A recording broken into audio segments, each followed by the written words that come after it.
Welcome to Conversations on Leadership with Dr. Dave, where we are on a mission to answer 4 questions from some of the best leaders and leadership minds in the country. And with that, we are pleased to have on this episode our special guest, Sean Quigley. Welcome, Sean. Glad to be here. Thanks, Dave. Hey, glad you're able to make it. So tell the listeners a little bit about yourself, a little bit about your background, who you are, what you do, some of the stuff you've done. Just basically give us a scoop on Sean. Yeah. Okay. Great. This is an easy question. I grew up in South Carolina. I left home at 18, joined the Navy. I was a product of the Top Gun generation. I thought I was going to, fly jets and do all that fun stuff. I ended up going to the Naval Academy, and along the way, though, I decided I wanted to be a Marine instead of in the Navy, which when I left, I didn't even know that was an option. Long story why that occurred, but the point is that's the path I took. And I became a commission as a Marine Corps officer. I chose aviation as my specialty, if you will. So I went to Pensacola, Florida. I spent a couple of years there in flight school. Nice. Headed out to we called it the Fleet Marine Force at the time. I did a couple of deployments to the Mediterranean. And when I say a couple of deployments, those are 6-month trips. Oh, yeah. Well, growing up in Hampton Roads, I know exactly what you mean. Because like I said, it's, you right down the street from the world's largest naval base. Everyone's on a 6-month in, 6-month out. When you're on deployment, like I said, it's a 6 months on the carrier in the Med. Oh, yeah. I bet you'd watch the ship sail out over the bridge tunnel 6 months later. Come back the other way. I got a lot of good stories on that are probably best not to be on a recorded podcast, but we can talk about those offline later. But okay. yes, quite a few.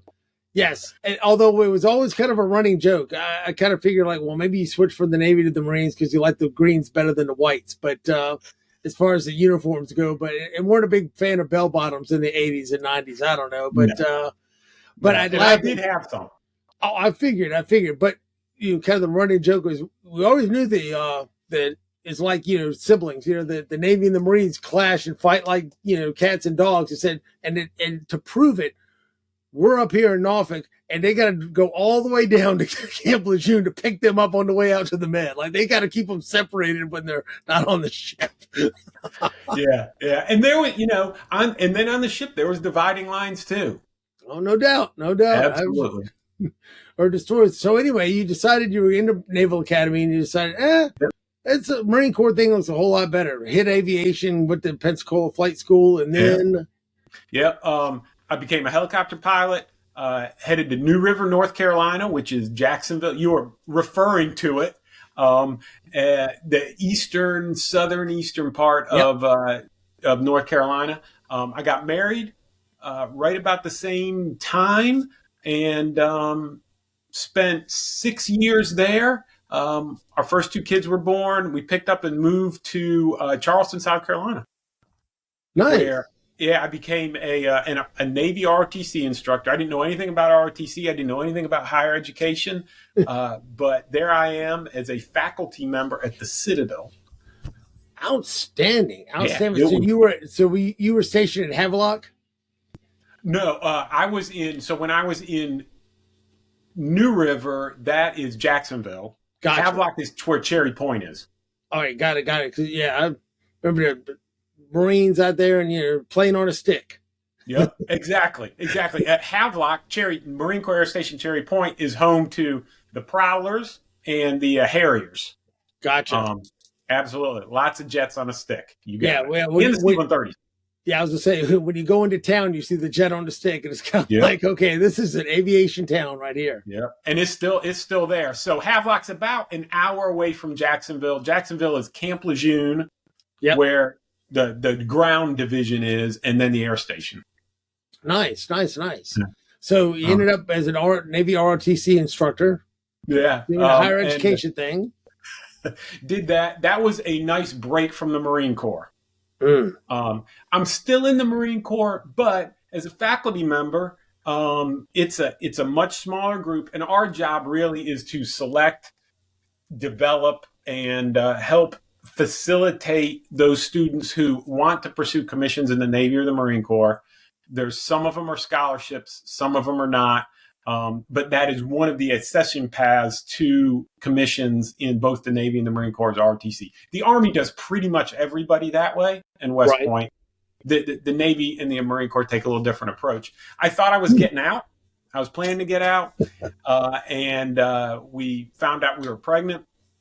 And my wife would be having baby number 3 the month before I'd leave the Marine Corps. And I chickened out. Yep, I chickened out. It's nice to have some healthcare coverage, even if it is the military coverage. I'm losing my healthcare coverage a month before we're having a baby. Negative. You got it. And I called it my economic epiphany. It was that was about the 13-year mark, and I thought this is crazy. Let's not do this. And so I got some orders. We went to HMX-1.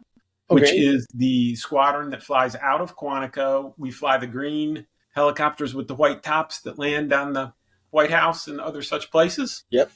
That was a fascinating 4 years of being, again, kind of not in the real Marine Corps because we weren't deploying. Right.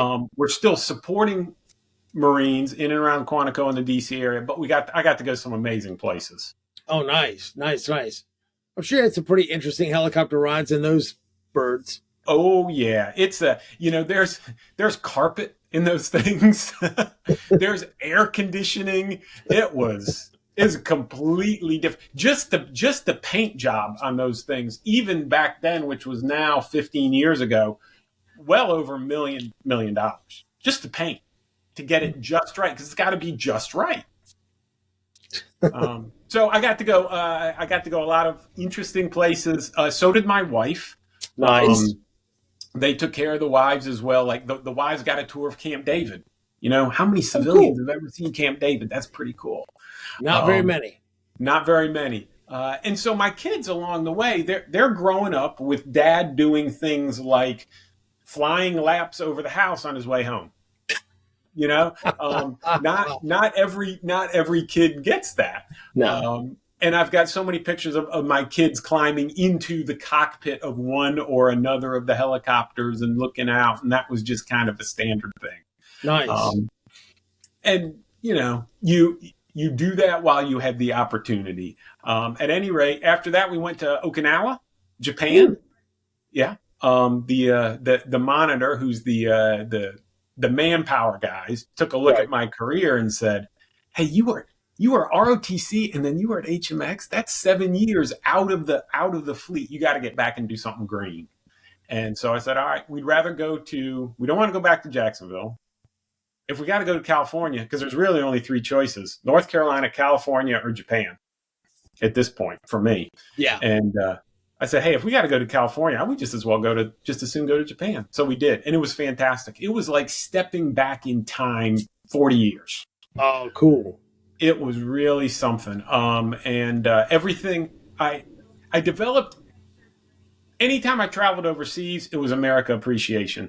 Right. Japan was a little different in that it revealed the kind of the obnoxiousness of us as Americans. Because the Japanese are not obnoxious. Everything is, to us, miniature. A cup of coffee is this big. A car is about this big. Right. Your home, they don't have full-size kitchens. They don't have full-size ovens. They don't have full-size refrigerators. Everything is on a different scale. And from a kind of materialistic American, everything's bigger in Texas attitude, it was good for me and my family to kind of to live differently. And we really enjoyed it. We came back from there. I did 3 more years in Quantico on a headquarters Marine Corps staff at Training and Education Command. And I retired from there in 2015. I got hired by Deloitte Consulting. Good deal. Spent 6.5 years as a risk management consultant and basically a project manager. We were doing risk and crisis management work, all for federal and state governments. And that was really about, hey, let us help you think through what's going to happen when bad things occur. Which in a way is as a helicopter pilot, you're always expecting something bad to occur. Yeah. It's just a matter of when. So you're always, I would tell people that's why we have what we call a chin bubble in the helicopter. So under your feet, it's plexiglass so you can see, because you're always looking everywhere for where you're going to have to crash land. Right. So in a way, that's kind of what I was doing with our clients. And while thinking through those things, we would also then help them not only develop their plan, but develop some training and some exercise so that they could teach and share and educate their entire organization in how they're going to manage a crisis. Well, it makes sense. Yeah. Well, lots of organizations, they'll write the plan or they'll hire some consultants to write the plan, and then they put it on the shelf. Yeah. And how about that, right? Yeah. We would coach our clients that, look, if that's all you want us to do, we don't even really have to spend any time here. We can just, make a photocopy and do a little cut and paste and give you that thing. If you want something that's worthwhile, we can teach you how to use it. We can help you practice how to use it, and you practice it in this fail-safe environment. We'll use the same boardroom. We will write all that we call the measles for problems we would inject, if you will. But those problems all were tied to learning objectives to help them sort through things that are likely to happen. And even if they're not likely, they're still going to cause a likely reaction. Yes. Well, and that's not unusual for organizations, or even, we were joking about cities, city governments, county governments, stuff like that. They'll, to develop an emergency plan, a radiological response plan, some kind of hazardous materials response plan, all their emergency plans. And it could be pretty similar to even some organizations' strategic plans. I mean, at the end of it, everybody high fives and they're all excited that it gets done and it gets put on a shelf. And most of the people don't even remember where it's got put on the shelf until some reminder comes up. Oh, crud, our 3-year plan's coming up and we have to have it for compliance. And we need it. Yeah, so they take it off, dust it off, copy paste a couple new dates, a sentence or two here or there because they've changed some title positions. Once again, high five everybody. It's great, and then put it back on the shelf. Mm-hmm. You got it. And maybe there's 2 or 3 people in the organization who remember even what's written in there. Well, hopefully they'll just remember where it's at. And I was going to say that's a major accomplishment in some places. I was interviewing a guy a couple of weeks ago, and he was talking about how it was a hospital emergency plan that needed to go into effect, and nobody knew, like, what do we do? It was just getting overwhelmed. And there happened to be a secretary, the unit secretary, that happened to know that, the emergency department's emergency plan is in the physician's lounge on this bookshelf. And nobody even knew where it was. And, we were talking about, the whole building relationships. Well, the doc that was asking had done a lot of work and been really good with building relationships with the staff or whatever. Not like I'm the doc and you're the peon and blah, blah, blah. It was, hey, Bill, hey, George. I mean, you're, on really good terms. Well, if you'd have been a jerk, that secretary could be like, I don't know where it's at. Emergency plan? What emergency plan? I'm not in charge. I don't know what you're talking about, But it was funny that, the physicians dealt in the physician lounge and break. They were in there all the time. Didn't even know what was on the shelves on their own lounge. But yes, you're right. I would just be happy half the time they know where it's at. Yeah. At least But in best case is what you said. Okay, you should train on it, drill on it, practice on it, be familiar with it, and because like you said before, I mean, you Dan calls it going to the basement, but I mean, go to your level of you fall to your level of training. Yeah, and a lot of organizations resist that training and practice because they don't want to take the time, or they're intimidated, right? But I'll tell you what, I would couch it to my clients as, you buy insurance, right? You buy insurance for your facility. You buy insurance for your healthcare. Well, that's what this is. This is insurance. And if you don't practice this and you don't use it, then when you need it, it's like it not being there. Yep. We're going to help take care of you. And by practicing it, you build your confidence in it. Exactly. It's no different than crisis management, crisis communications. I mean, there's some major event that comes and, all of a sudden you've got CNN and NBC and all these cameras in your face and microphones in your face, and they're asking you, hey, this horrible bad thing just happened at your place. What about? And you're like, most people don't know what to say or what to do or in that kind of situation because we're not in that situation all the time. But like you said, if you've got it in the plan, you know what you're going to say, you've got it and you've drilled on it. You're right. You have that confidence that, okay, this, this is just like we drilled for. This is what we're going to say. And then we'll come back and with more information later. Exactly. It's practice and training based on something you've already thought through when you don't have the pressure of real world crisis. Correct. Yeah. So no, that's fantastic that you're able to do that. So yeah. Once you finish with Deloitte, are you still with Deloitte or? Yeah. Okay. Yeah. No, good question. I got off on a tangent, didn't I? All right. Well, let's get back to the timeline. You were with Deloitte doing crisis emergency plans and insurance policy and training. I'm on it, and then pick up the story from there. Come the fall of we picked up and moved to Kansas City. I continued to commute back to DC to service clients. COVID happened. Everybody gets locked down, and about the summer, fall of 21, I started thinking I may want to do something else with my life. And long story short, I ended up getting hooked up with a business coaching firm, and they're actually based in Canada at the time. It was a franchise thing. It was kind of small. Right. I didn't know anything about coaching. I didn't know anything about franchising. I didn't know anything about entrepreneurship. I didn't know anything about small business. And yet I became an entrepreneur, bought a small business, became a business guy, did all those things I didn't know anything about. And I was convinced that they had sold me on the fact that they said, we have a system. We have a process. You follow our system. You do our activities. You go through our training.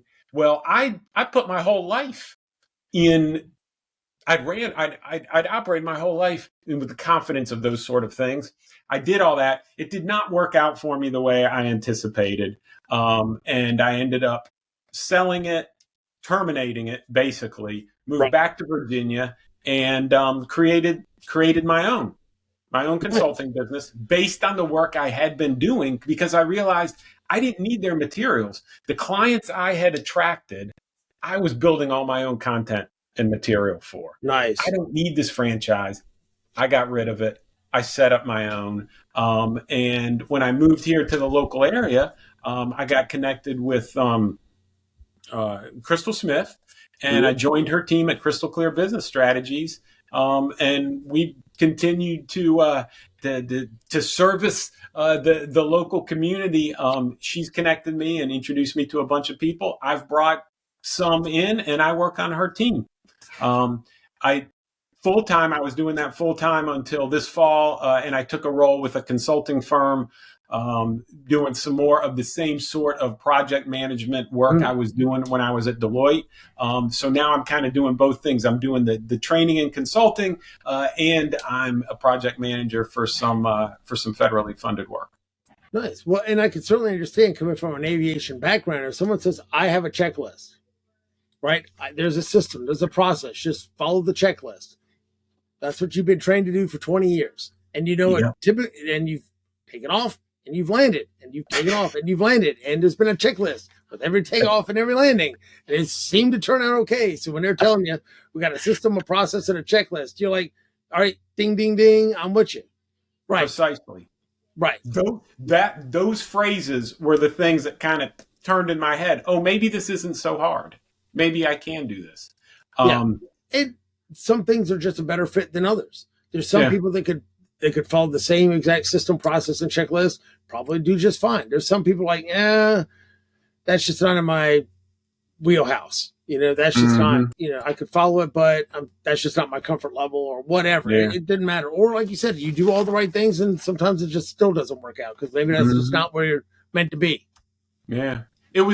For me, it was the sales thing that knocked me off my game. I love the conversation and learning about the prospect, or the future client's challenges, what they wanted to work on, what they were good at, what they Yep. were afraid of. I love that conversation. Once you get to the point of talking about closing the deal, I don't like that. That was not my thing. What's funny, a lot of folks, when you talk about sales, there's certain people that certain things in the sales process can hang them up. Some people just glide through the whole thing just fine. Like I said, Yeah. when you're in the room and you're having the conversation and everything's going great. Some people are like, okay, prospect is my thing. Hey, you want to buy this? You want to buy this? You want to buy this? You want to buy this? That's kind of the hang up. Like, I hate that part. But once I get in the room with the potential client, we start discussing what we could be doing. And then, hey, do you want to do you want to go ahead and let's pull the trigger on this thing and let's go? Having the conversations with them, and then even the hey, do you want to go ahead and let's get this thing on the calendar, let's get this thing started. Isn't it? Sometimes it's the switch from we're talking about all your problems and all the ways we can help to, hey, you want to go ahead and do this? That could be the hang up. Sometimes the hang up for sales is the initial prospecting and then actually just getting the meeting. That being like, okay, I've got a big wide road out there. Who do I reach out to? What do I say? What's my messaging? How do I, send somebody an email, call them on the phone, reach out to them on LinkedIn and not sound like a retard? I don't want to sound like an idiot. A lot of times I personal experience, but also, just talking to other folks, I love to get your thoughts. Once you have that clarity in your message, the rest of it's not nearly as difficult. Yeah. Yeah. I felt like I didn't do a good job of developing my own clarity, and I would kind of keep bouncing around, and instead of focusing real well on the prospect and what they're saying, I would in my head try and tell them what they wanted to hear rather than what I think I should be telling them. And I realized I was compromising myself. And it's funny. Some people, and you have, oh, great, I don't have to think of anything. I got all these scripts and I got all these, ways of doing things, and I can just go to it. Sometimes that works for folks, and like I said, a lot of times it's more of I do a whole lot less talking and a whole lot more listening, and just get them talking and continue to keep them talking. And precisely, what are the issues you guys are dealing with, and what about this, and follow up questions, and just keep getting them talking. And then it makes your job a lot easier because you're sitting there, okay, now I understand what they're struggling with versus I come up here with a PowerPoint deck and a sales pitch, and I'm trying to. Yeah. I don't know about you, but not my jam. Yeah. I like the conversation and, trying to find out, what they're, trying to work on, what they're trying to accomplish and deal with versus, I'm not the pitch deck kind of guy myself. Well, that conversation, that's where you start to develop the relationship, right? Exactly. 100%. And I know with the stuff that I've done with the chamber and a lot of different organizations, same with you realize after a while how important the relationship is in building and maintaining relationships versus just, being a numbers game. That's right. That's Absolutely. right. Well, cool. Well, let's go ahead and wrap up this first segment, and we will get back with our next segment of Conversations on Leadership with Dr. Dave, and we will jump headlong into our first two questions. So with that, we will see you in a bit. All right.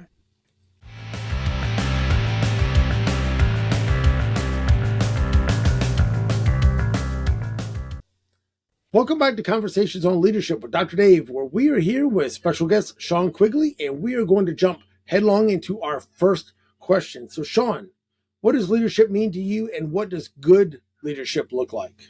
Oh, wow.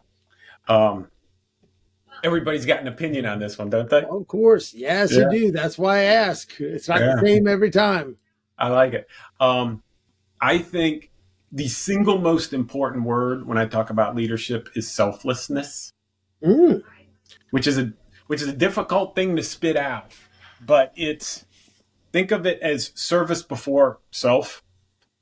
To be a really good leader, and the Marine Corps taught me this, to be a really good leader, you have to make the comfort, welfare, success of your subordinates, those people in your charge, whether they're your staff, your employees, your soldiers, or your Marines, or your family. It doesn't really make a difference. Those in your charge, Right. You have to put their welfare, comfort, and success before your own.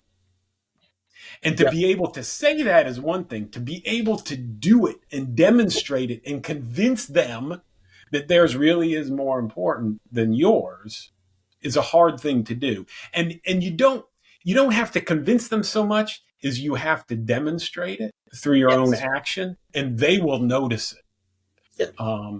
I think that's the essence to me of leadership. That's what I think good leadership looks like. The phrase "leaders eat last."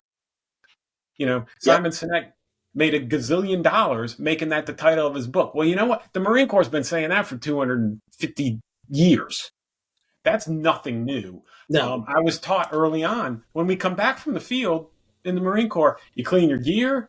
You clean your weapon, you clean your gear, you clean your person. And you know what? If you're an officer, you make sure that all your Marines' weapons are clean, gear is cleaned, bodies are clean before you ever think about doing any of it yourself. Yeah.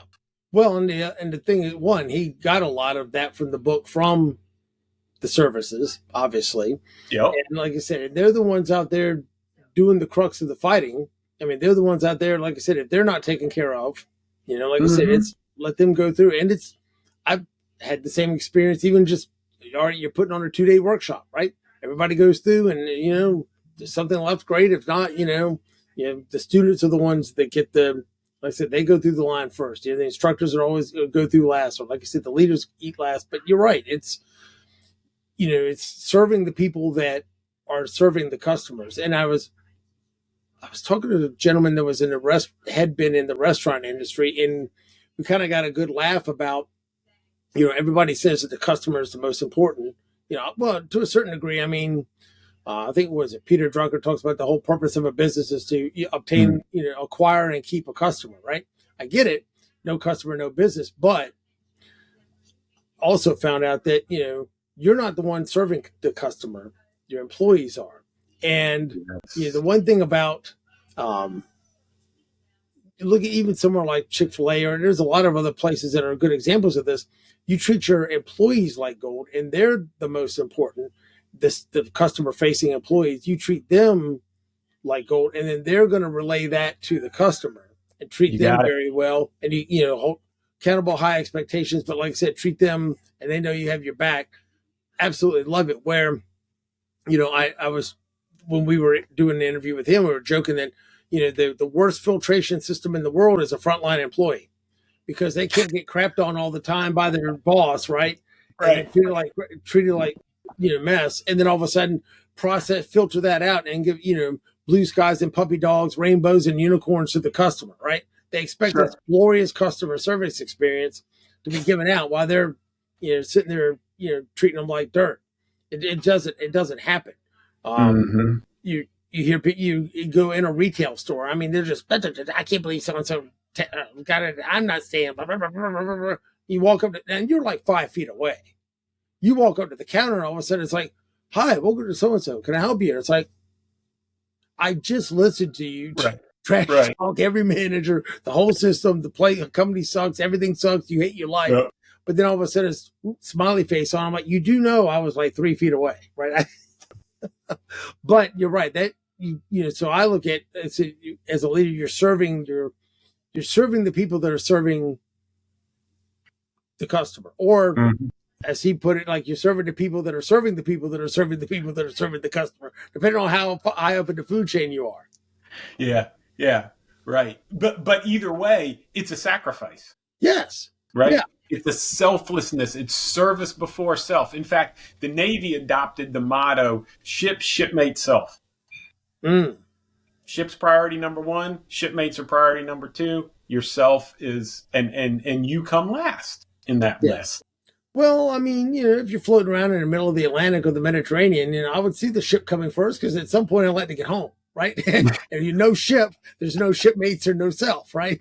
Yeah. It's a mission first mentality. It's a Yes. mission focused. The mission of our organization, the mission we've been given, is more important than any of our individual anything. And that's something that a leader has to continue to reinforce, because our human nature is self-preservation.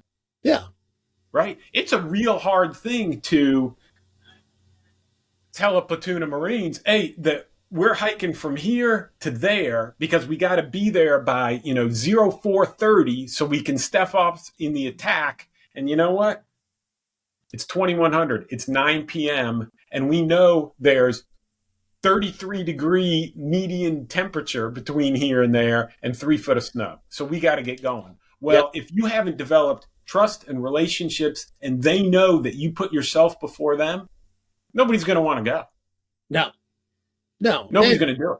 No. And why would they? But if they know that you've got their back and that you do anything you can to help them, and that, like I said, it's all about the mission. I just laugh because we talk about vision, mission, values, and something you said I'll circle back to in a minute. Mm-hmm. I think goes back to organizational culture. But you talk about being mission driven.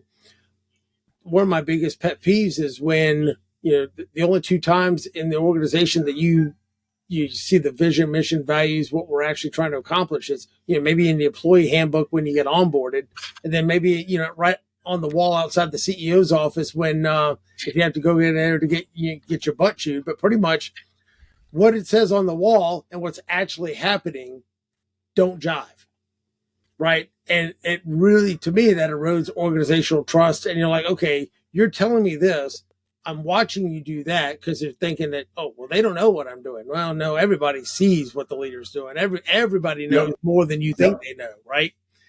But when you don't have that congruence, obviously it kills trust and no one wants to listen to you.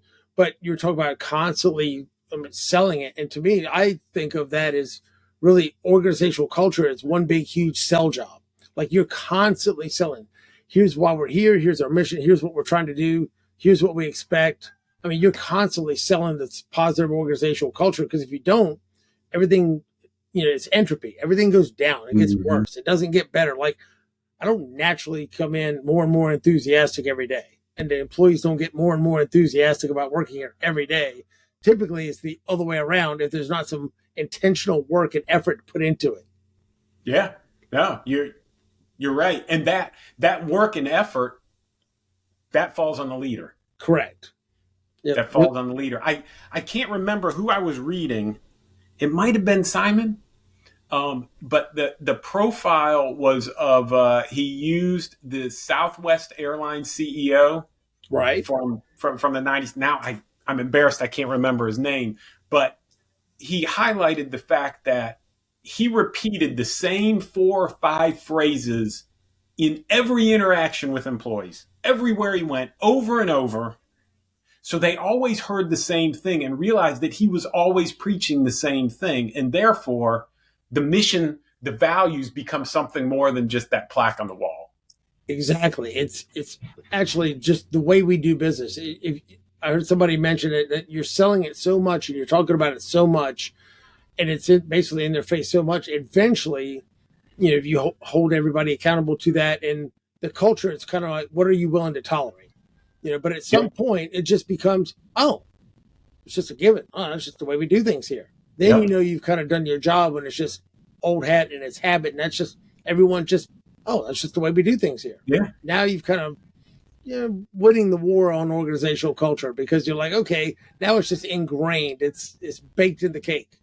Mm-hmm. And if it gets baked in the cake by the leader repeating it to the point where the employees and the staff and the team members start to repeat it too, it becomes cool to say those things. Exactly. It becomes hip to live that way. Yes. Yes. Well, it's funny. I was interviewing a guy that did a lot of corporate work with Chick-fil-A, and we were talking about the whole transition from brown drab polyester, just chicken sandwiches only in the mall, to, I guess Kathy had gone to a Ritz-Carlton and had an amazing experience, and he just couldn't get over the fact that, oh, thank you guys for doing it. Oh, no, it's my pleasure. And I mean, he just was so awestruck by that, right? Went back to the big corporate conference or whatever, and all the leaders are there, and he's telling them that, they're all clapping. Oh, that sounds great. And nobody was doing it. And he kept telling them, we need to do this. It was like 2 or 3 years. And he's finally realizing, okay, I'm saying it. I'm getting head nods. We're getting applause. Nobody's doing it. So I think eventually it was secret shoppers holding people accountable. So, I mean, they really had to, like, he's serious. Like, we need to start doing this. And it was the constant selling of it. It was the holding people accountable for it. And eventually, like you said, it got to the habit of everybody was saying it. Now it's just kind of part of their organization, part of their culture. Yeah. It took even a privately owned company that you don't report to a board of stockholders because you own it, and like you're the one in charge, and you decree that this is going to happen for 3 years straight. It still took 3 years, even that kind of organization to come to fruition. Mm-hmm. Something like that is a culture change. Exactly. That's a hard thing to do. It's easy to give instructions and directions. It's hard to change the way people think and feel about the work they do. That's why I said affecting and changing organizational culture is a massive sell job. I mean, and that's what he had to do, constantly selling it, constantly in everybody's face, constantly, the rah-rah, the cheerleader for it. And eventually, like I said, people start coming around. Oh, wait a minute, that actually does work well. Hey, that is a good way to do it. And like I said, and then after 2 or 3 generations of that, they're like, well, what do you mean? How else would you do it? That's just how we do things. Right. It's as obvious as the nose on your face. Why wouldn't you do it that way? Think about if you walked into Chick-fil-A and they handed you your food and you said thank you and they didn't say, my pleasure. You'd think, what's going on here? Yeah. Right? Is this really Chick-fil-A? Exactly. We're all conditioned. Right. Did I make a wrong turn and turn into Zaxby's or something? I mean, what? I mean, or Popeyes or somewhere. Exactly. Yep. But you're right. You're conditioned. That's what now I kind of expect, and, and they've done a great job of that. But it's just one example of now what I did like about that. And I'd love to get you kind of thoughts on it before we go to the next question. I was asking them about how, I saw an article like them versus Wendy's, and Wendy's went hey, we're going to grow as fast as we can versus, hey, we slow and steady growth. And eventually they kind of, the curves crossed and they became a lot more profitable and a lot bigger, like I said, Wendy's did. And they said, well, they always looked at the cap on their growth wasn't the amount of money they had. It was never a capital thing. Like, we don't have enough money to build more stores. It was how fast can we develop our leaders to be able to step into those roles and do it properly, because the choke point was always leadership development. Like, we're not going to put anybody in that spot if they're not ready to take it and run with it. We know that they're going to do the job exactly how we need them to do it. It's not just hiring a manager off the street, putting them in there. Yeah. There was always the leadership development. They were like, we're going to take our time and we're going to grow only as fast as we can develop the proper leaders to be able to do this. That's fascinating. I've never heard that. What an interesting bit of foresight and commitment to a founding principle. Yes. And I'm sure if there was, I answer to a board and their stockholders and the short-term stock gains, somebody's like, no. If we go ahead and grow a bunch more stores, we can make a lot more money. But they looked at the long game, and now they're probably way more profitable than Wendy's. But it's just the idea of, we want to do this right. We're not in a hurry. We'd rather do it right. I think he said something to the effect of, we're going to concentrate on just doing it better. And if we do it better, eventually we will get bigger. I thought it was pretty cool. Mm-hmm. Isn't it, as you talk about that, you make me think, because I think Chick-fil-A is a fascinating example. I've got several friends who own franchises and work for corporate. It's a different place. Very true. They sell chicken. They sell fried chicken and fast food. Not real sexy, but what they really sell is service. And that's very different from any of their competitors. Correct. And here's the thing, you're not going to buy Chick-fil-A if you got a belly full of Taco Bell. I remember, I think it was a Taco Bell example that said, well, Well, you don't compete against Burger King and McDonald's and all these other places because you're a taco place and they're a burger place. And we compete against everybody because no one's, who goes into a fast food restaurant? Hungry people. But if you've already eaten somewhere else, you're not hungry. So, I mean, they're looking like, hey, we compete with everybody that's fast food. So what makes you different? Well, obviously the quality of their food, that's a big deal. And that, obviously not the cheapest, but, you're right. It's the service and just the customer experience. Yeah. Yeah. That's a difficult thing to quantify, but like you said, it's more expensive. Everybody recognizes that. And still you travel through any Charlotte airport.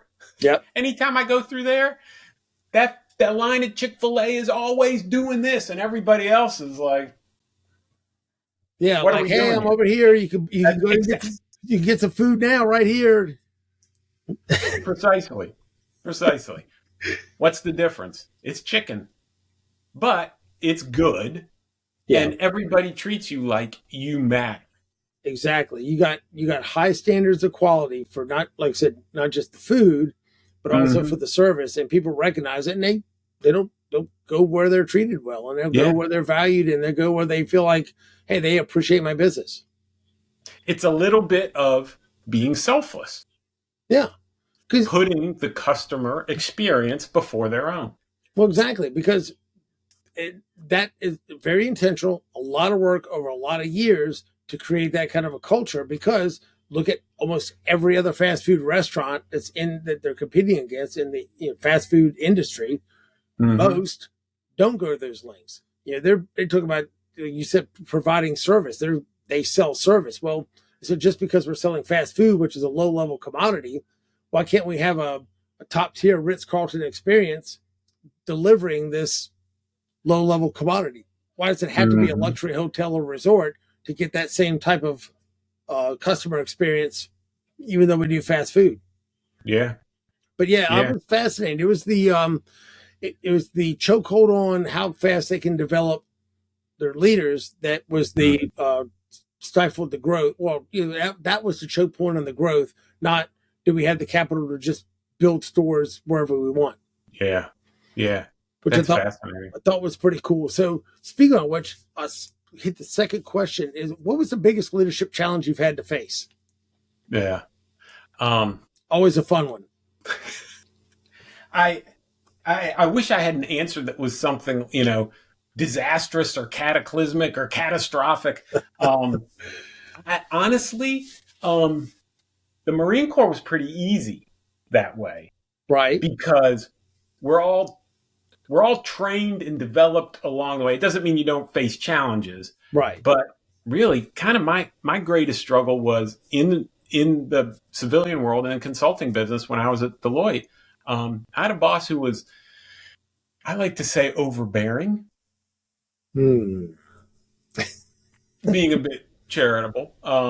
We are understood. We continue to be friends, if you will. But he was, I realize now, he was in a difficult position. He had a lot of pressure on him to do a lot of things that were not really in his wheelhouse, if I can use the worn out cliche. Whether he knew it or not, he put a lot of that pressure on me. And I felt as if what I was hearing and what I was being asked to do, because I was the project manager, I was the one who had to then disseminate his guidance to the team to get the work done. Right. He would change his mind. The standards would change. The demands would change. And he would be unpredictable. And he would get upset about one thing one day that wouldn't be a problem the next day. And what I've got, what we came to, we'll say his name was Michael. We got to the point where we had a little joke among the project team. You've heard the phrase, "What would Jesus do?" Well, we started deciding that about the only thing we can figure is, what would Michael do? Because instead of let's try and figure out the best answer, let's try and figure out the answer that's going to get us in the least amount of trouble from him. Yeah. That was a huge challenge because I had to try and maintain everyone's morale while still getting the deliverables done on time, the deliverables that had to be reviewed and approved by him that were never good enough. They were never right. And we would basically just run out of time and had to turn them in. Yeah, it was much more about, and I'll tell you what this taught me was it taught me how to manage up, which was valuable here. This is my answer to your question of what was my greatest leadership challenge, my biggest failure, but it was one of my most valuable experiences. I'm still kind of scarred from that. I still kind of dread that period, but it was valuable because of that. And learning how to manage up. And what I didn't know until after the fact was my team members recognized what was going on. I thought I was shielding them from that. That was my Marine Corps style of because you got to be loyal to the boss. Oh, yeah. Right? So I can't go into the team meeting and say, that son of a... Yep. Right? But they knew and they appreciated the fact that I shielded them from that. And that was hard. It was miserable. My wife, in fact, I didn't know I was bringing it home until my wife called my attention to it. She's like, what is wrong with you? Well, that's the thing. I to a certain degree, similar experience. Maybe we both worked for Michael at one point, right? Just saying. And you're right. It's really tough when to a certain degree you're aiming at a moving target, right? What do I expect? What's going to come down the pike? I mean, it's, like I said, and then you don't even realize how stressful it is. And the thing is, you don't realize how much you're internalizing and how much you are bringing it home. And it's hard. It's very difficult. You're thinking, oh, well, yeah, I was in the Marines. I'm good at compartmentalizing things. I got this part over here, this part over here. Well, when this cup runneth over, at some point, it spills everywhere, right? Mm-hmm. Wow. I don't often hear non-aviators use the word compartmentalize. Thank you. I love that. That's what we're taught to. You have to. Yep. You have to put that stuff over here so you can focus on landing that aircraft on the deck of the ship, doing this at night when it's dark and rainy. Yep. You can't be thinking about anything else. Can't be thinking about anything else. So focused. You got to be able to, okay, I can put things in buckets and I can deal with it, and like I said, even at some point you can still focus enough to do the job. Mm-hmm. No matter what else is going on, you can land that helicopter on the carrier in the middle of the med. Great. But that still doesn't mean that other stuff, once that intense pressure is off and I step out of the copter, that everything else that's just overwhelming doesn't hit me. It's no different than taking that, crappy experience with the boss home. Trust me, I get it. So that what I do. So, but it is tough sometimes you only got but so much leeway that you can do managing up. You learn to kind of get around it better, and it's great that you were able to shield your people. Very cool that they recognize it, but that kind of goes back to the point we had in the first segment. There's a lot of things you don't think that your people see, and they see everything. Like, they know it all. Good reminder. You were thinking that, oh, well, I was able to shoot it from them. They all knew. They knew just as well as you did. You didn't have to go into the break room and say, oh, that's sorry, SOB, blah, blah, blah, for them to know. They could see it, but that's why I was, I said to a lot of leaders, like, well, a friend of mine that was like, oh, well, owns a business. Oh, well, there's this XYZ thing going on, and, but keep it quiet because nobody knows. I'm like, nobody knows. Like, everybody knows. I'm surprised you don't, it's not in your new hire orientation handbook. I mean, that's how much everybody knows. And you're thinking nobody knows, right? I'm like, well, the thing is, everybody's always watching. And it's easy. Like kids. It's like kids. Everybody's watching. Exactly. It's just like kids.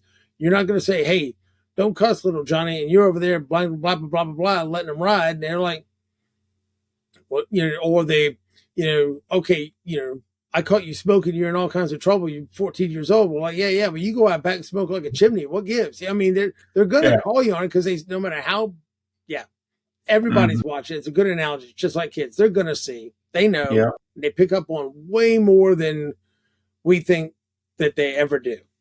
Mm-hmm. It's an easy way to fix that. I think when people ask me, well, how do I fix that? I tell them, just be the example. Yeah. Just be the thing, the person, act in the manner that you expect everyone else to be. You demonstrate your own standards. Yeah. And then everybody's going to follow you because they're all watching, like you said. Right. Now, like I said, just because you set the perfect, or you set a great example, doesn't mean the person above you is going to, I mean, it may not have any effect on them at all. You do the best you can manage that, but from your level down, it has a great influence. And Yes. they say, hey, wait a minute, this stuff, he's getting just dumped on all the time, but he's able to kind of filter that out and package it in a way to where we're not taking the beating on this. It's we're getting this in a palatable manner where, where he, but doing that takes a lot of energy and is very stressful and definitely can leak out in different areas, because that is a lot of work to try to make that into something palatable for the people underneath of you without just being a pure pass through of vitriol from what you're getting above. Yeah, exactly. That's something that I'm really glad you brought that up, because I think a lot of people discount that. The fact that it takes a mindset, another worn out word, but it takes a commitment, a conviction, and the phrase I like to use, one of my buddies who's also a former Marine, who's now the CEO of his own company, he used the term emotional capital. Mm-hmm. Yep. Because he said, I'm an extroverted person. It's easy for me to come into the break room or the staff room or the work center and engage everybody. Not everybody can do that. If you're an introvert, that takes a lot of energy, and to stick to your conviction takes a lot of energy. Yep. And I like the term emotional capital, because that's exactly what it is. But it's expending energy. And like I said, even if you have it in spades, at some point, when you keep having to put it out, at some point it gets exhausting, and everybody's well dries up at some point. Right. Or starts to pick up a little bit of silt off the bottom, because I mean, it gets a little dicey, man, when it's full on stress like that. But you're absolutely right. It is emotional capital. It's just pure, blatant, stick to it, grit, and just, I'm going to do this, hell or high water type of thing. Because it's the right thing to do. Exactly. So with that, I think that's a great place to wrap up this segment. And we will have Conversations on Leadership with Dr. Dave. And we will be back for our final segment and our last two questions in just a bit.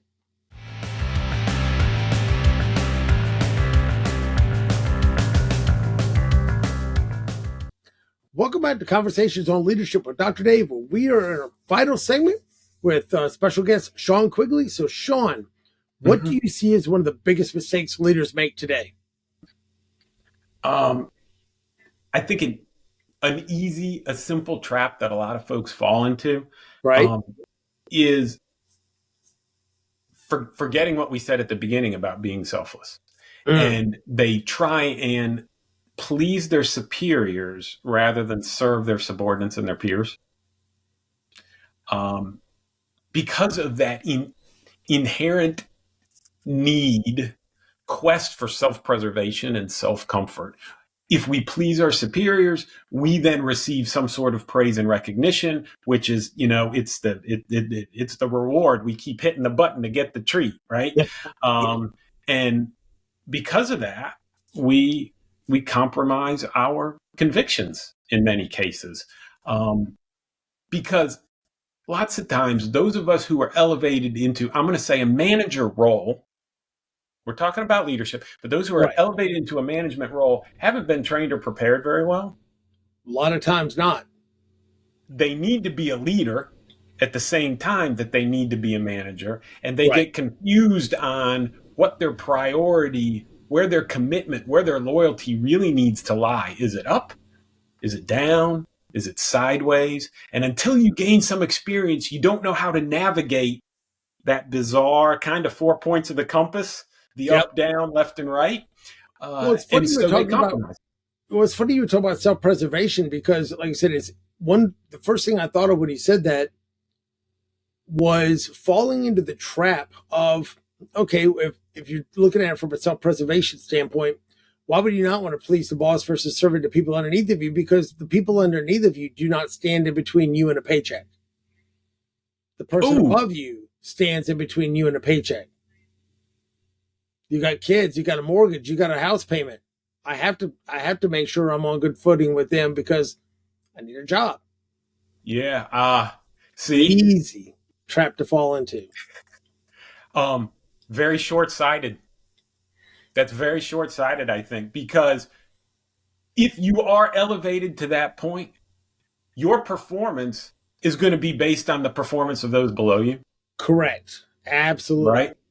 Yep. So if they aren't doing a good job, if you can't do if you could do everybody's job, then okay, I'd agree. But otherwise, I'd say, no way. You have to rely on them. And if you can convey that to them, that your livelihood is dependent on them, now you can start helping them develop a sense of ownership, because now they feel like they have to do a good job to take care of you.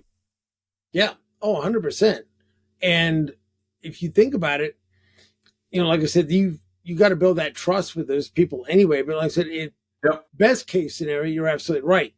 If you serve the people, if you don't get them out of order, if you put them in the right order, would be because I serve the people underneath my charge.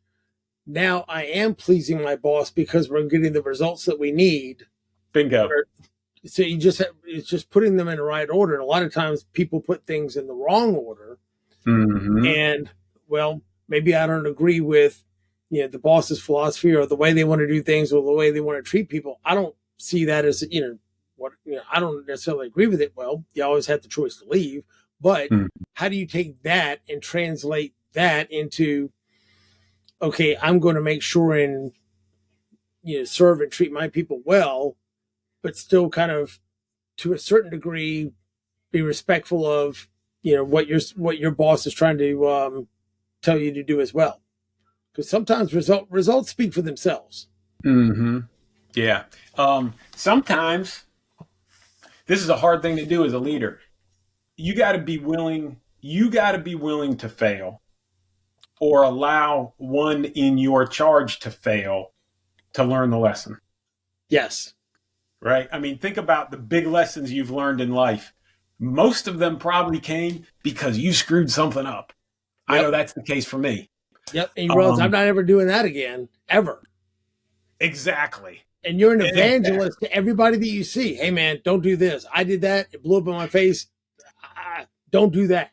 Right. And as a leader, as a parent, you're watching your subordinates, you're watching your kids, you're observing, when they're walking down the path that's not going to end well. Correct.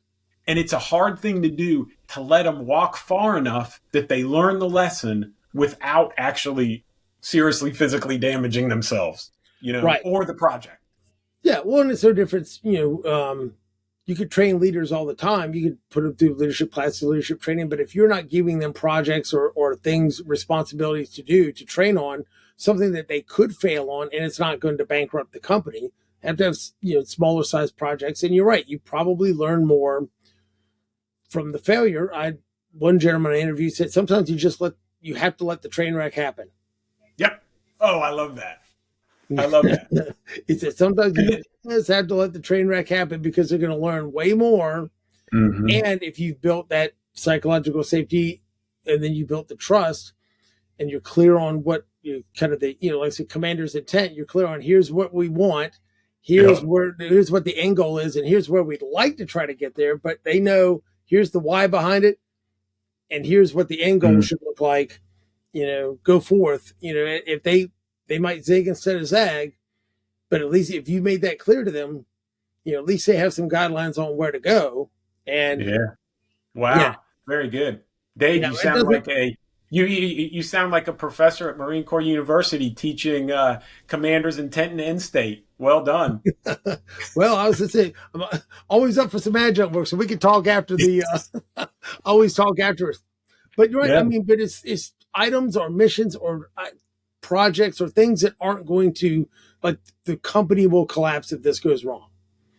It's something that they could fall down, they could skin their knees on figuratively, they can get up, learn a good lesson, and get better and better. And now we've kind of debriefed it. We've done an after action on this. We've done a hot wash. Now, what went well? What didn't go well? What will we do different? How can we continue to stack the learning on top of each other based on successes and failures? Because there's always something. Even if you win, there's still an issue with, what did we do great on this? Or, what did we not? Or even though we got the project, there's ways we can improve it and do better.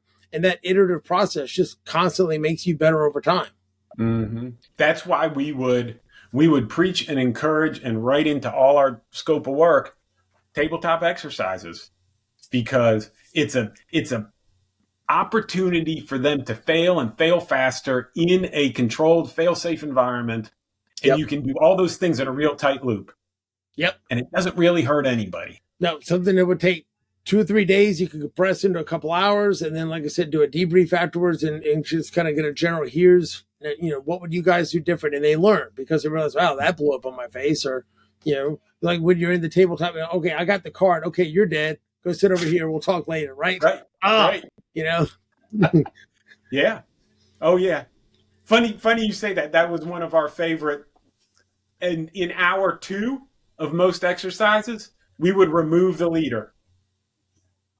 It's an easy thing to throw everybody into a complete tizzy, but it's also very realistic.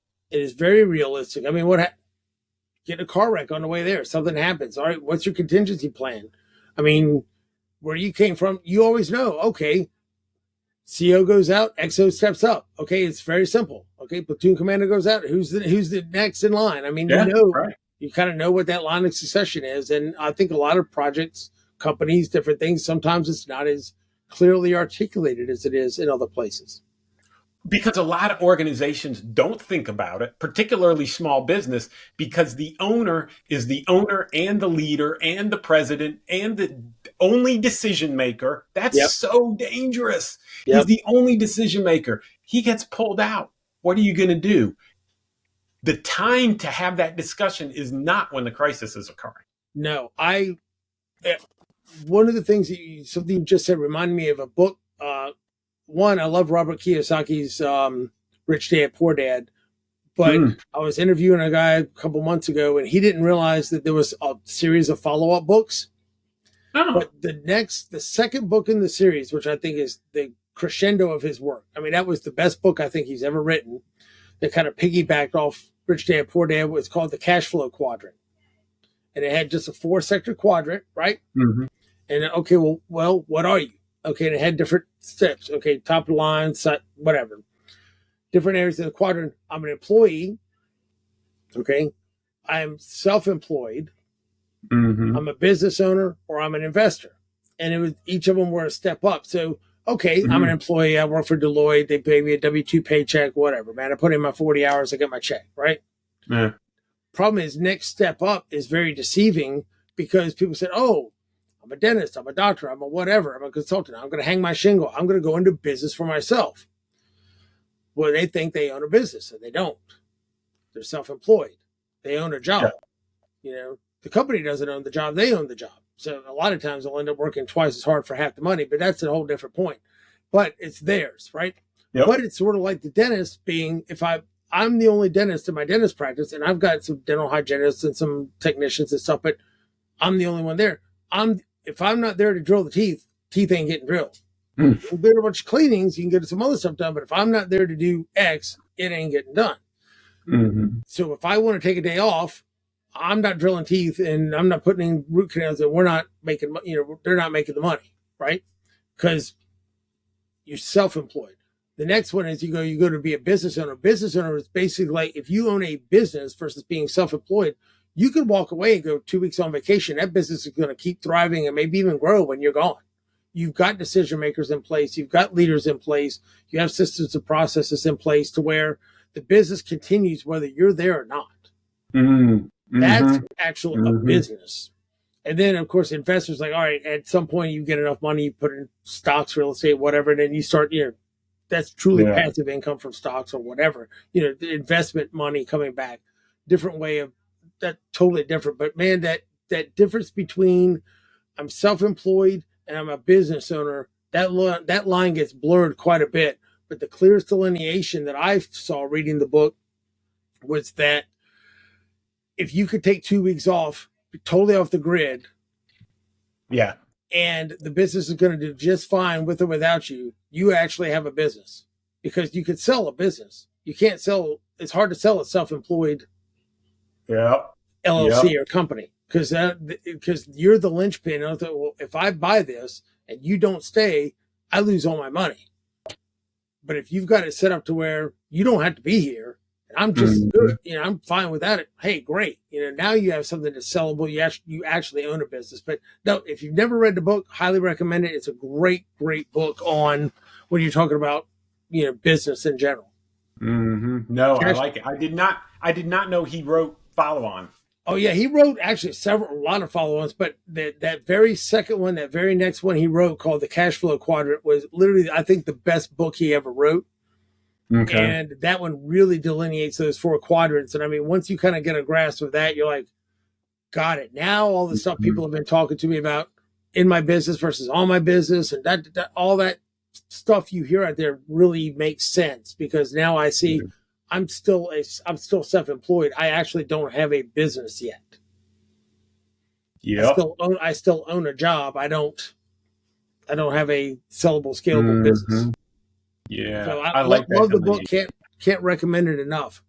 But piggybacking off the book, I want to ask you our last question. What do you think is the best ways that leaders can improve their leadership skills?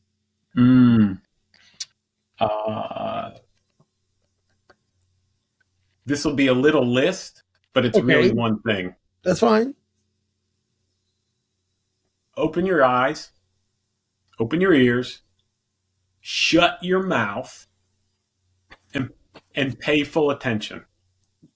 Pay full attention. That means when you're having a conversation, you put your phone down, you close the laptop, you push the monitor away, you turn the TV off, you shut the door, you do whatever you need to do so that the individual you're having the conversation with feels like they're the center of the world. Yep. And I think that single thing will help immediately establish trust and put you on a path to develop in a relationship that individual is now going to see you as real. You're going to develop some loyalty. They're going to take a sense of ownership, and all of a sudden you're being a leader. And I think that is the single greatest thing to do. Shut your mouth, listen. What's funny you mentioned about that full focus. The interesting thing, and like I said, I know 2025, a lot of stuff going on, just using some examples, not being political, but one of the things I always remember hearing and reading about folks like JFK or Bill Clinton or maybe Reagan or folks like that when they felt like, okay, when they were talking to you, like you were the only person in the room, like the nothing else mattered. There was nothing else existed out there. It was you and them, and it wasn't like I'm networking, I'm looking around the shoulder to see who else is there somebody more important to go connect with. It's fully focused on you, and you're the most important thing there. Like I said, maybe for a short time, but they felt like they had their full attention, their full focus. They were solely focused on them and the conversation, learning as much about them as they could. And that really endeared those guys to a lot of the people that he spoke with, because people left with a great feeling like, oh my gosh, he actually listened and he cared and he paid attention to me.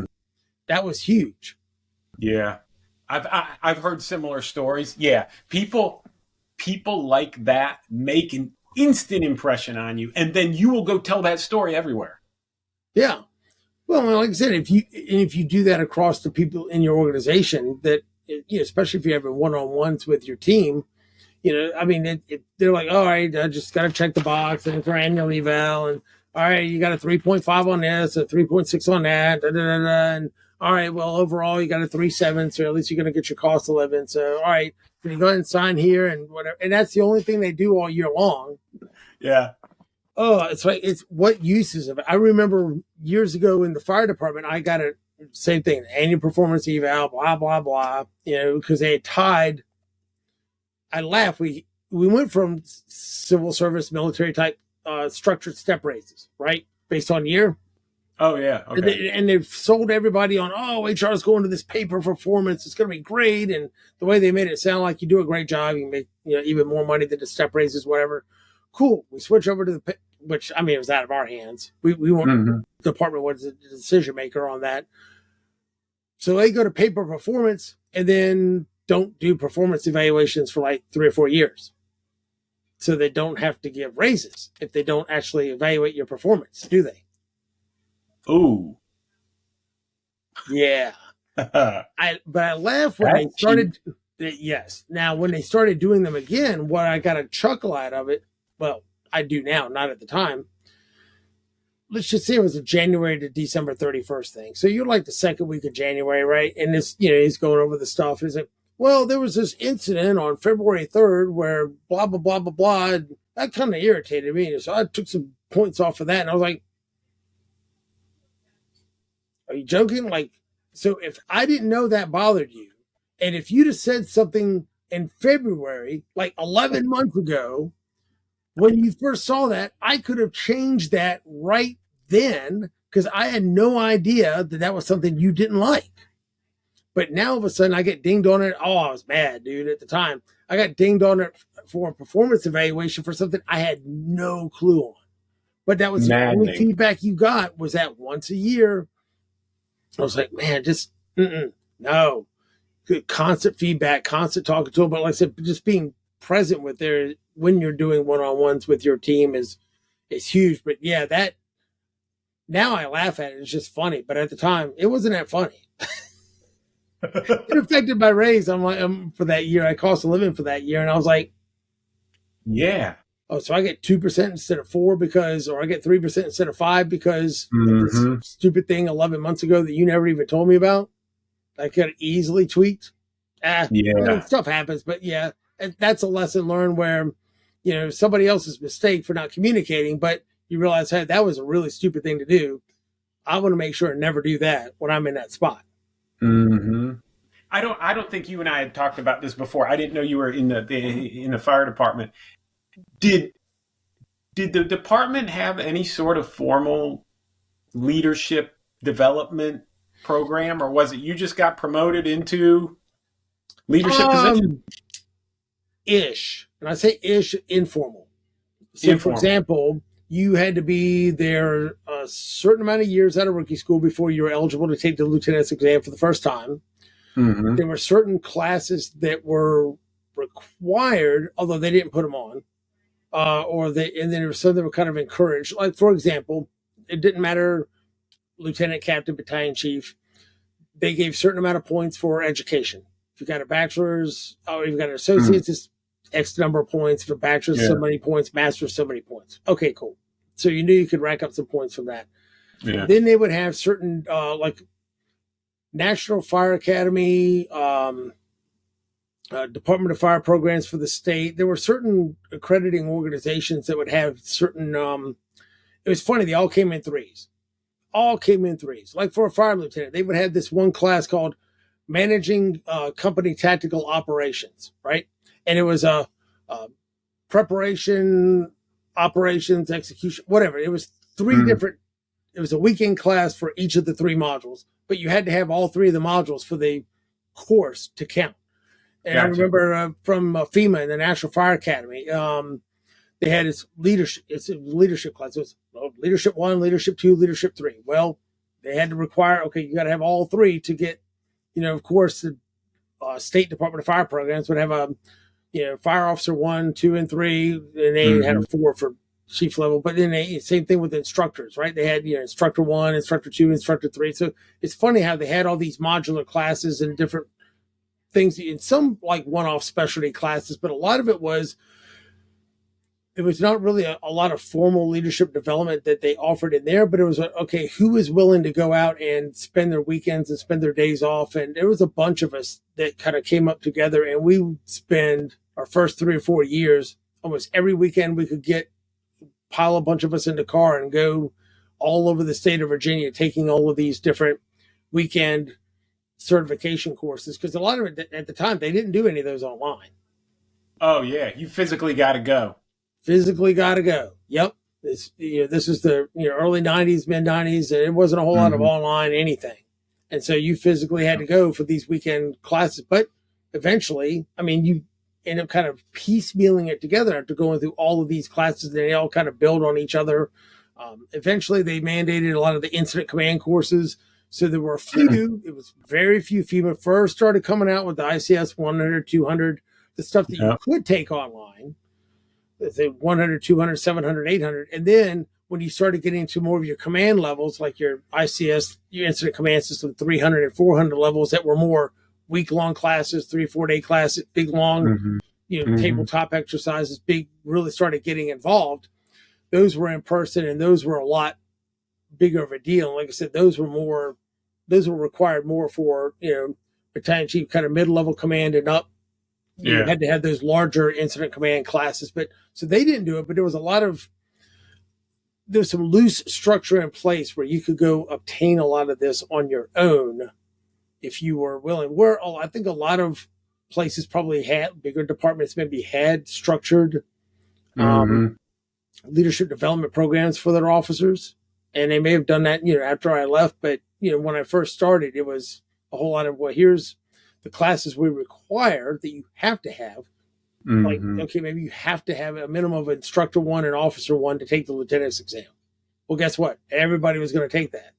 And then maybe you got some extra points if you had the leadership 1, 2, and 3 package, or I've got the managing company tactical operations, the MICTO classes. They would have those 3 package. That'll give you 3 points or whatever. So it was kind of building blocks of little hodgepodge stuff all around that you kind of put together. But the best part about it was having a group of motivated people that wanted to advance, that we did this together. So there was a lot of us from the department, 3 or 4 of us, 5, 6 that would go at any given time and take these classes, which every once in a while, I wasn't able to make the last one, so I got to go take this one on my own. But it's a lot easier when you're going through as a group and you're going through with people that and you work with that are colleagues, all the time. Yeah. And, it's long. That's cool. Long answer for a short question. No. No, but. Yeah, no. I like that. That's kind of what I figured. I was just curious because there's tremendous amount of, I've listened to a couple and been a guest actually on a couple of podcasts with guys who spent their life in the fire service. And I find the parallels to the military to be interesting. And there are more than most people would imagine. Yes. Yeah, there's definitely more. The biggest difference is during our version of boot camp, you get to go home at night. Yeah, they're like, we're not spending the money on food and bunks, so go home. We're a city or a county. We don't have the budget for that, so go home. But beyond that, it still may be the 3 months, or 16 plus weeks a lot of times. And I will say our PT instructor was a former Marine Corps drill instructor. Oh, really? So let's just say he took the PT portion of rookie school pretty seriously. Good. Glad to hear it. We probably learned a whole lot more cadences and chants than we ever thought we were going to going in. But yes. And it keeps it entertaining. Yeah, no, it was entertaining, that's for sure. But he was it was good to be pushed. He pushed in a good way. Mm-hmm. So, that's what they're trained to do. But yeah, spent years in EMS and fire department. I worked with the city for about 2.5 years as a medic before I went to the fire department. And at the time, working for the city of Portsmouth, it was about geographically the same size as Winchester, 10 square miles. Oh, so you could think 10 square miles, right? 100,000 population, about a 60-40 demographic shift, not really affectionately known as the armpit of Hampton Roads. And during the early 90s, we roughly 3 ambulances during the day, 2 ambulances at night for the whole city. And we ran about 13, a little bit little bit over 13,000 EMS calls a year. And during those early 90s, we were running right around 108, 110 homicides a year for 100,000 population. Whoa. Oh, yeah. Let's just say we were busy. Mm-hmm. Yeah. Good place to cut your teeth. Mm-hmm. But a lot of good on-the-job training. Yeah, some of the best on-the-job training. But like I said, it would wear you out. It was a lot. Mm-hmm. But like I said, you got, I'd say 10 years worth of call volume in about 2 years on any normal spot. That's for sure. Yeah. That is for sure. So, but yeah, so I still have my paramedic certification. While I was in the fire department, I did a whole lot of, I started doing a lot of specialty ICU to ICU transport type stuff. Mm-hmm. Mm-hmm. I kept mine on the ground, which all the guys I knew that were in the helicopter, they would go in there like, I wouldn't want to do the critical care ground. It's like, why? Well, I only got them for a half hour. You got them for like 2 hours. So I got a 15-minute flight between these hospitals. You got to manage them for like several hours. Like, right. Oh, Dad, I ain't trying to hear that. That's too much like work. I could kind of like roll the dice and pray, and we'll be there in 15 minutes and shorten the time up on the helicopter quite a bit. So, and then when you're done, it's only a 15-minute ride back. Yeah, exactly. So at least you go right exactly where you're going. But no, it was definitely interesting. But you're right, especially when you're talking about fire department. There's a lot of parallels between that and the military. And one of the things that was a big transition when I started, and then we'll start to wrap things up, was it was starting to get to the cultural change where the way you lead on the fire ground isn't necessarily the way you need to lead in the station. You're in an emergency, the house is burning down, big commercial fire, whatever. It's basically, here's the order. Unless there's some and this took a while to come about, unless there was some major safety issue. Pretty much, captain, battalion chief gives the order, you do, right? Mm-hmm. You get enough people across the country hurt, you're like, okay, you develop a culture of anybody can say anything and throw the BS flag at some point if they see a safety issue that you might not have seen. So luckily that filtered its way down. But because I said so, because this was the order, because, and the bark, bark, bark, bark, bark, bark, bark, they realized, hey, man, that doesn't work quite as well at the station when you're managing people in a non-life or death situation than it does when you're, like I said, you're running into a burning building, or, you're on a trauma call and you've had a couple of people shot. Then all of a sudden, well, the police said the scene was safe. And all of a sudden, as you have bunch of bullets ringing past you and you're ducking underneath of a metal staircase to take cover, then all of a sudden, medic, whatever, the police said that the scene is no longer safe. It's like, really? Wow. I want to figure that one out. That's why I'm hiding. Underneath of a staircase as we're getting shot at. Come on. So I mean, it's, but yeah, that's a whole different situation of, do this, to make sure you go home tomorrow morning versus, no need to get that kind of level of crappy when it's, hey, we need to finish mopping the floors, or hey, we got some errands to run. You got to deal with people like people, not necessarily a pure office environment, but a lot closer to just dealing with people as you should deal with people versus, the strict command and control, order set, in the middle of it. Yeah. And that's up to the leader to recognize that and not try and duplicate. Yeah. Well, that was a cultural shift across the entire, I think, fire service for probably 10, 15, 20 years, was the whole, the captain can't come back and be the same, can't be a jerk at the station like you would be. Not that you're a jerk on the fire ground, but it's just you go to this, you go to this, you go to this, boom, boom, boom, because you don't have a lot of time and probably some lives, on the line. Some others, some yours, You don't typically want to fool around. There's not a whole lot of management by committee or a whole lot of whys, Cover me. Why? Said no Marine ever, right? Right. In the middle of a firefight. I don't think that word is, I think we get court-martialed on that word, But yeah, a lot of similarities, that's for sure. I like it. So tell our listeners how they can connect with you, connect with your company, LinkedIn, book, website, anything. If they were like, man, I really want to, find out more about Sean and what he's up to, how would they do that? Yeah, sure. You can start. I mentioned Crystal at the beginning, crystalclearbusiness.com. That's Crystal with an E, CRYSTEL, crystalclearbusiness.com. I'm on her website. My LinkedIn is probably the most direct way to get me. Right. I checked before we went on. There's 50, at least. I stopped counting after 50 Sean Quigleys on. Oh yeah, and that's not counting different spell. That's spelled like me with no middle initials in there or anything. There's over 50. So mine, if they're looking for me, they can use Strasburg, Virginia. That's where I live. And my actual URL, linkedin.com/in/Sean Quigley 6.